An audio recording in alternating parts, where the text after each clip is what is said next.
In today's video, I'll show you how to fix YouTube not having sound on your PC. Now guys, before we jump into the video, we've got tons of useful resources for you to check out in the description of this video. Now let's get to it. Okay, so I know you're gonna find this a bit annoying, but first things first, let's make sure nothing is muted here.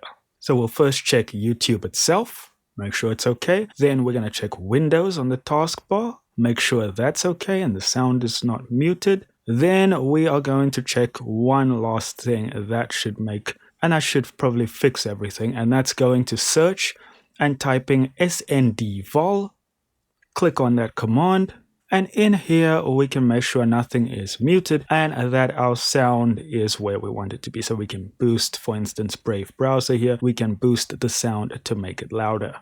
Hopefully that fixes your problem, guys. One final thing to check is to go to your open browser tab, right click on it, and make sure that it says mute tab and not unmute tab. If it does say unmute tab, just click on that and that should fix the problem. Thanks for watching, guys. I will see you in the next video. Don't forget to check the links in the description of this video and hit like and subscribe.